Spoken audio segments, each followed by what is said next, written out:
Hey, welcome back to our 2020 Tarot and Oracle predictions for the year to come. We are at August now, and I'm really excited. It's like we're in full steam ahead mode, full swing. Expansion is happening. We're really coming into our own and our confidence, and we're really learning how to nurture ourselves, accept where we're at, and be comfortable in this in-between moment, and just meander. Take your time, stop and smell the roses. Once again, we are visited by the Sustainer. This has been an ongoing theme. We're being shaped. The clay is being molded. This year is going to be it's going to be constant transformation, not the discipline of it, or not the severity of it where we experience all the judgment, but this is more of like the sustained persistence and endurance of self-discipline as we mold our life into the shape that we want it to be in. So the Sustainer, being sustainable, keeping your habits up that sustain you, keep your connection to source that sustains you, keep that divine channel open for the guidance and the energy and the strength and the wherewithal that is sustaining you through this huge up-leveling in your life. We have Tiger and Owl. I see air and I see fire here.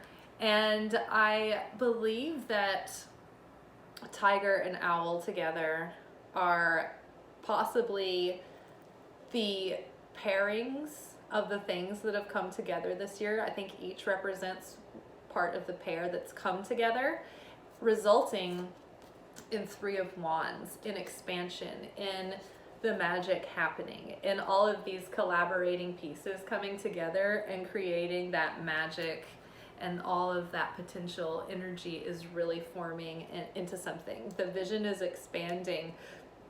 The dream is growing. It's expanding.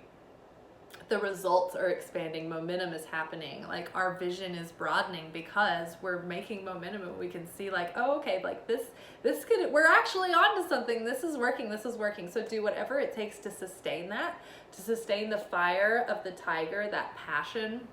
I think that I'd like to read Tiger.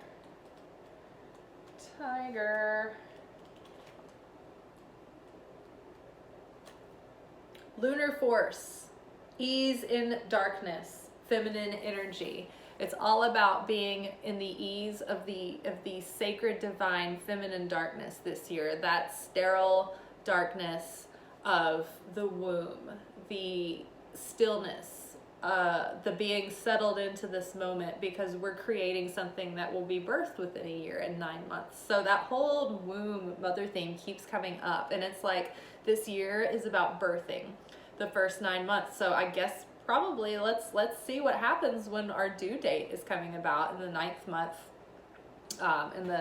in the end of the 9th month this year. Let's see what's happening. So Tiger, feminine energy. The Tiger hunts at night, at one with the silence, fearing nothing. This card reminds us to take in the wild darkness, to allow the lunar forces to soothe and heal our spirits.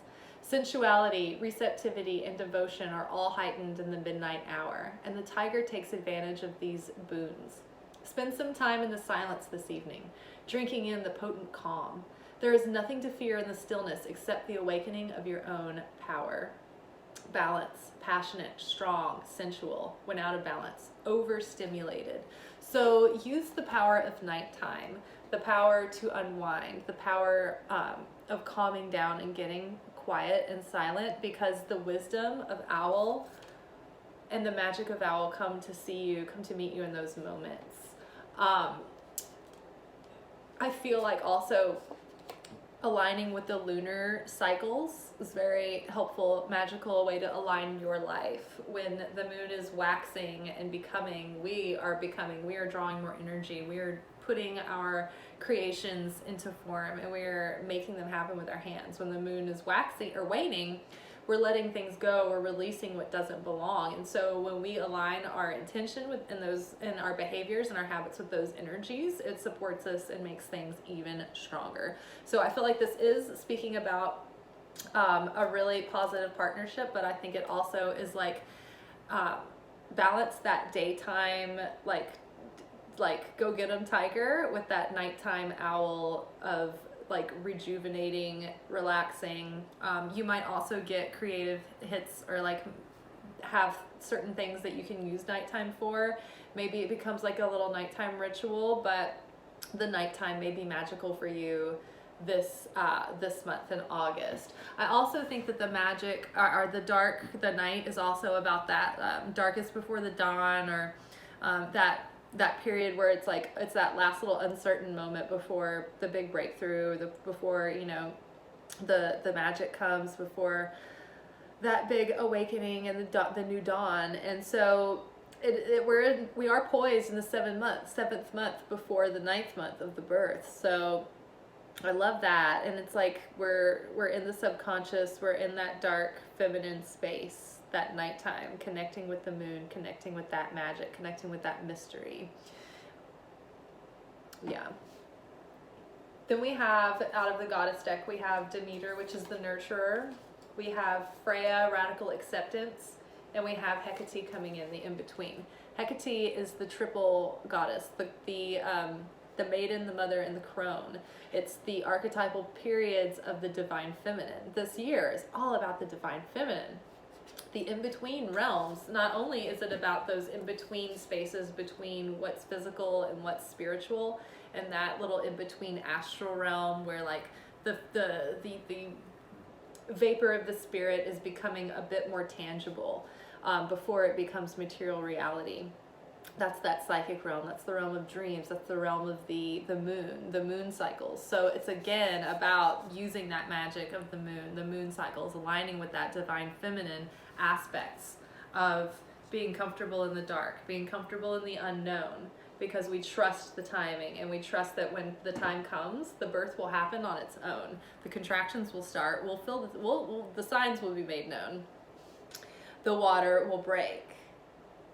And so we have Eight of Cups again, and it's like, it's about that whole, we're moving into a more fulfilling life. We are moving on to more satisfying situations, and we are no longer willing to stay in circumstances that aren't fulfilling, that aren't aligning with that big life purpose. And so we're getting just even more and more clear by the month, more and more confident about what's really meaningful to us, and what we value, what we're going to do to align with that real divine vision, that creative vision, that whatever it is, even if it's something like that has nothing to do with spirituality. If you're like, I just really need to be a ventriloquist, and like I just know that it's like, it's just my like destiny to do it. It's like, do that. Maybe you're gonna be like this crazy good like star. I know that I got a lot out of the Bo Burnham Inside special, and then I watched some of his other specials I'd never gotten into before. Like, I love comedians. They bring me so much to my life. I just love them. So you never know like how much joy and what a gift, like whatever it is, your quirk that you bring to the world, like how the world receives it and how they value it. And then we have the Queen of Wands. She's sexy, she's charismatic, she's confident, she can balance everything, home, career, spirituality. She is so like just rearing to go. I would imagine she's an Aries, but I don't know, it might be a Leo card. But this woman is just so in her power, in her charisma. She is just a bombshell, and she's confident about what she does. She knows what she wants. She goes for it. She doesn't waste time. She's very inspired, and she has the energy and the focus and the talent to like task juggle and keep all of like the dishes like juggling on the sticks. You know what I mean? She's got that wand, that big staff, and a sunflower. So she holds her authority and her funness at the same time. Her light and her joy. All right, well, I feel good about August. I think it's that union, divine feminine coming together, expanding the vision, moving forward. Remember that you are sustained. Sustain what keeps you sustained. Accept the in-between. Don't fight against it. Use that magic. Use that period of time. Use that rainbow bridge. Enjoy it. All right? See ya.